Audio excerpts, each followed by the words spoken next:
खुलुमबाय बड'ले टेस्ट आपडेटआव बयखौबो बरायबाय। नोंथांमोननि थाखाय गोनांथार रादाब लानानै फैदों। अन्नानै भिडिअखौ जोबजासिम नायलां। गिबि रादाबाव दङ एनएलएपि आफादनि बाखनायथाव हाबा। सुबुं सिबिथायनि खामानियाव नांथाबदों एनएलएपि आफादा। क'क्राझाराव थानाय एनएलएपि डिजिनेटेड केम्पनि एनएलएपि आफादा ज' ओंखारनानै बेसेन लायालासे बर' रायजो राजाफोरनि थाखाय माइ हानानै होदों। सनितपुर जिल्लायाव खास्रि बिस्रि बुथारनाय जाथाय। सासे बर' लाइमोना गावनि जोनोमगिरि बिफाखौ बुथारदों। सनितपुर जिल्लानि सारिद्वार पुलिस थानानि सिङाव थानाय कयलाजुलियाव दैमालु बर' मुंनि सासे लाइमोना गावनि जोनोमगिरि बिफाखौ देगारजों सुथारदों। मिथिनो मोननाय बादिब्ला बिमा बिफा सानैनि गेजेराव नांज्लाय खमलाय जाबाय थानाय समावनो बिफाया बिमाखौ सिखा लाना होसोलाङो। बिमाखौ दानथारगोन साननानै बिफानि सिखाखौ सेनानै लायो। बेयावनो दानज्लायनाय जायो। जाउनाव बिफा पुतमल बर'आ गावनि फिसाज्ला दैमालु बर'नि आखायाव जिउ खोमानाङो। बे जाथायनि उनाव दैमालु बर'खौ पुलिसआ खायो। मिथिनो मोननाय बादिब्ला दैमालु बर'आ BA 5th सेमिस्टाराव फरायगासिनो। दिनै 17 नभेम्बर आरो गाबोन 18 नभेम्बर साननैनि गेजेराव सा सानजा भारतनि गुबुन गुबुन रायजोफोराव फैनो हागौ गिख्रंथाव बार अखा होनना बोथोर बिगियान बिफाना मिथिहोदों। सा सानजा भारतनि आसाम, मेघालय, मिज'राम आरो त्रिपुरा रायजोआव येल्ल' एलार्ट फोसावदों बोथोर बिगियान बिफाना। आसामनि माखासे जिल्लायाव जायखिजाया समावनो फैनो हागौ गिख्रंथाव बार अखा। बारग' NDP बिग्राय नार्जारिनि बिबुंथि। प्रमद बर'आ बुंनाय बाथ्रा। बिटिआरनि दफाफोरा आखरे मावफुंजायाब्ला सासे मिनिस्टारनि सिगाङाव आं बुंदों, नोंथांनि लांगोनायाव आं सुइसाइड जागोन। प्रमद बर'आ सुइसाइड जानो हाया। सुइसाइड जानो थांनाय समाव मासे जिबौ नुब्लानो गिनानै खारबोफिनगोनसो। बेबादि बर'नि लिडार बियो। जोंखौ थगायनानै चिफ जानाय, पावाराव थानाय, थाखा खामायनायसो बेनि प्लानिंआ। आरो बेखौनो लानानै प्रमदआ दिपेन बर'खौ प्रेसिडेन्ट हिसाबै गालांखानाय। बे प्रेसिडेन्ट गालांखानाय हिसाबै दिपेन बर'खौ सालायखागोन। दिपेन बर'आ प्रमद बर'नि मोनसे एन'भा कारसो। प्रमद बर'आ जि होनगोन दिपेना बेखौ मावनांगोन प्रमद बर'खौ बासायनो थाखाय। नाथाय रायजो राजाया बिसोरनि प्लेनिंखौ मिथिखायो होनना। डेडलाइन होनायसो जागोनलै।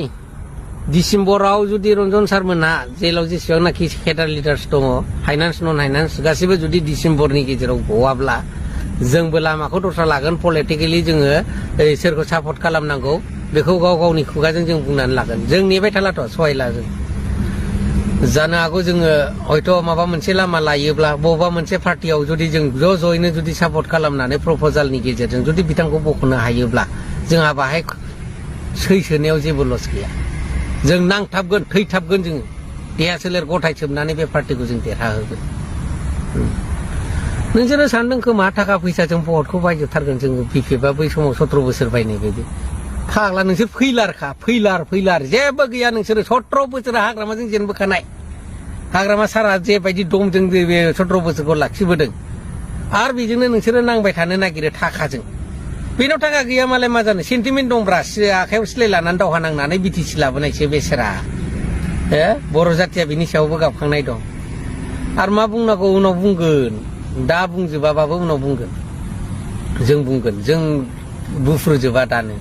जेब्ला जोङो डिसेम्बरसिमाव रन्जन सारमोनखौ होफैया अब्ला जों दस्रा पार्टिजों जों लामा लायोब्ला बबेबा मोनसे पलिटिकेल पार्टियाव जों जुदि हाबोब्ला बे पलिटिकेल पार्टिनि जानानै नोंथांमोननि गासै खोथाखौ जोङो बुफ्रुना होगोन। फैगासिनो दं डिसेम्बरनि गेजेराव जुदि बर'नाबा प्रमद बर' नोंथाङा बिटिआरनि चिफ जानानै जेबायदि गेलेबोदों गेमखौ जों हमनो हाजोबनाय। आं दिनै बुंथ'वा नोंनि गेमखौ। जेब्ला बबेबा पलिटिकेल पार्टियाव जयेन लागोन अब्ला गासैखौबो बुंगोन। जेबायदि गेम नोंनि गेमा जों हमनो हायो बाखि गैला। रन्जन सारा मानि थाखाय थांदों बेखौबो जों मोजां मिथियो। रन्जन सारनि बे गेजेराव बुंदों बा एक्स एनडिएफफोरनि केसनि बेलायाव बुंदों, नोंसोरो ख्रिस्टियाननि बेलायाव बुंदों, रिहेबिलिटेसननि गेजेराव बुंदों जों मावगासिनो दं, केसखौबो जों खारगासिनो दं। गैयाथ'। आं दाख्लै थांनाय 9 थारिखआवसो गुवाहाटि थांनानै फैदों। रन्जन सारखौनोबो लोगो लाना फैदों। अफिसियेलि जेबो गैयाथ' नोंसिनि मावनाय गैया। आंथ' जेबायदि खोनाबोदों गैया।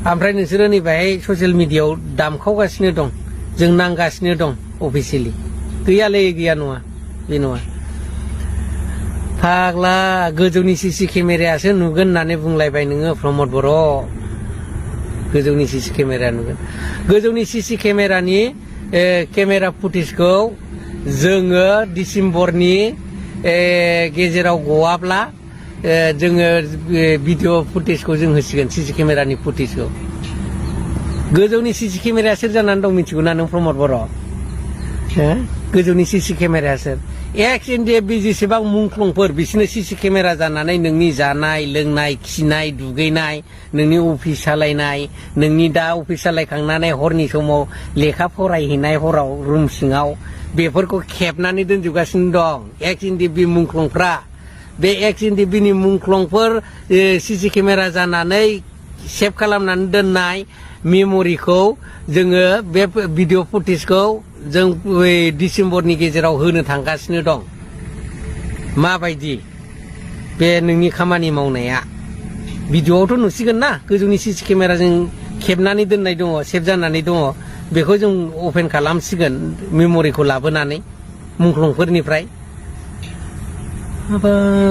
बेसेबां थेरब्रुं रावै थाङै थाङै नोंसिनावहाय साजेसन लायैदों नोंसिनिखौ बुंदों खुथार खुथार साला गथ'नि बिमाफ्रा आंनि फिसायखौ बख'दो सार जेलाव बेसेबां थाबावनो आं बिराद खस्थ' मोनबाय ससियेल मिडियाफ्राव गाबख्राव बुंगासिनो दं आंनि फिसाया बिदि बोसोर जाबाय जेलाव थानाया आं एथ' बोसोरखौ आं बेबायदिनो गथ'खौ फेदेरबोबाय फोरोंबोबाय आं दा माजों मा खालायबावनो उफाय गैला राहा गैया जेबो बेफोरो नोंसिनि बिखायाव नाङा नामा नोंसोरथ' सा साज्रां ओरैनो पाब्लिक बायदि जानानै फैनानैथ' नोंसोर लिडार जायाखैना जातिनि नामाव एबसु जानानै नोंसोरो एबसुनि जानानैनो नांबोनानै लिडार जाफैबाय लिडार जानानै दिनैहाय सरखार सालायलायबावबाय अब्लाबो नोंसिनाव सोरबा बिमानि मेगननि मोदैया दिनैसिमबो नोंसिनि गोसोआव जायगा गैया आरोखि गाबखांनाय गैया आरो नोंस्रा अननाय गैया आरो बे बिमाफोरखौ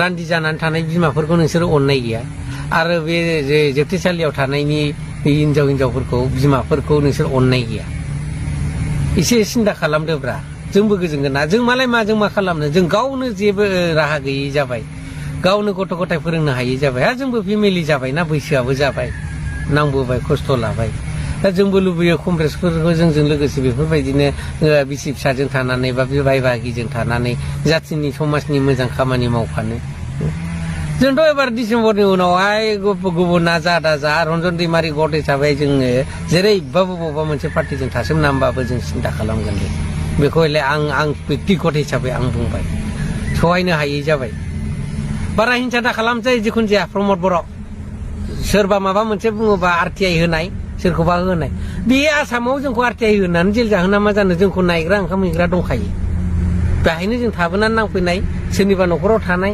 सोरजोंबा जोंबो अनजानाय सोरखौबा अननो हादोंबा जोंबोथ' अनजाखागोन ना बे दिल्लीफ्रावनो कटर थानाफ्रावनो जोंखौ एफआइआर हैदो दिल्लीफ्राव लांनानै जेलाव सोहैथोंसै जाहाथे जों खस्थ' मोननाय बायदि जों बाहायनो थाहैजोबसै